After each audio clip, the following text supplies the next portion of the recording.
এক বনের ধারে একটা বড় জাম গাছ ছিল। সেটি ছিল এক চড়াই পাখির খুব পছন্দের গাছ। বেশ নিরিবিলিতে বাস করা যাবে দেখে চড়াই তার ডালে বাসা বেঁধে ডিম পেড়েছিল। যথাসময়ে তার ডিম ফুটে বাচ্চা বেরোলো।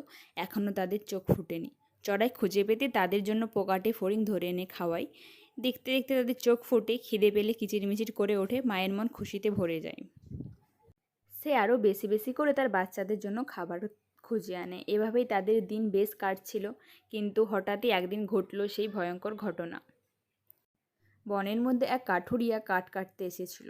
সে তাদের জাম গাছটির কাছে এসে দাঁড়ায় এবং গাছটি কাটতে লাগে। চড়াইয়ের বাচ্চারা ভীষণ ভয়ে চমকে চমকে উঠতে লাগলো। চড়াই প্রথমে কিছু বুঝতে পারেনি, পরে দেখল একটা কাঠুরিয়া গাছ কাটতে এসেছে। বিপদ বুঝে সে চিৎকার করে উঠল, আরে কি করছো? থামো থামো, গাছের উপরে যে আমার বাসা রয়েছে। কাঠুরিয়া তা আমি কি করব? শিগগিরই থামো, না হলে যে আমার বাসা ভেঙে পড়ে যাবে। আমার বাচ্চারা বড্ড ভয় পাচ্ছে।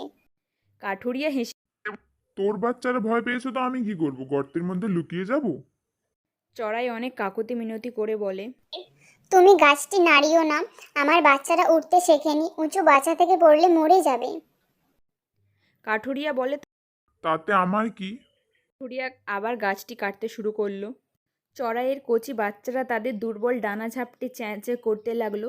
এবার চড়াইয়ের খুব রাগ হলো। সে মিনতি করা ছেড়ে দিয়ে তীক্ষ্ণ স্বরে কাঠুরিয়াকে বলল, এই শেষবার বলছি, এক্ষুনি থামো, নইলে নইলে কি? নইলে তোমাকে পস্তাতে হবে। তোর মতো পুচকে পাখি আমার কিছু করতে পারবে না। চড়াইয়ের খুব রাগ হয়। সে গাছ থেকে নেমে আসে এবং কাঠুরিয়ার মাথায় জোরে জোরে ঠোকর মারতে থাকে। কাঠুরিয়ার খুব কষ্ট হতে থাকে। সে বুঝতে পারে না সে কি করবে। সে চড়াইকে থামতে বলে, কিন্তু চড়াই থামে না। সে যন্ত্রণায় কাতরাতে কাতরাতে মাটিতে বসে পড়ে। বড্ড লাগছে আমার। তুমি তুমি শিগগিরই এটা বন্ধ করো, লক্ষ্মী বোনটি আমার। না, আমি কেন বন্ধ করব? আমার খুবই ভালোই লাগছে। না না বোনটি, তুমি আমাকে বাঁচাও, আমি আর কখনো এরকম করব না। চড়াই বলল, ঠিক বলছো তো? আর কখনো এরকম কাজ করবে না তো? না বোনটি আমার, আমি কখনো আর এরকম কাজ করব না। চড়াই সেই কাঠুরিয়াকে বলে, এর জোর আছে বলে গর্ব করা ভালো নয়। মনে রেখো, ছোট প্রাণীরও কিছু ক্ষমতা থাকতে পারে। কাঠুরিয়ার ভালোই উচিত শিক্ষা হয়েছিল। কি বলো বন্ধুরা?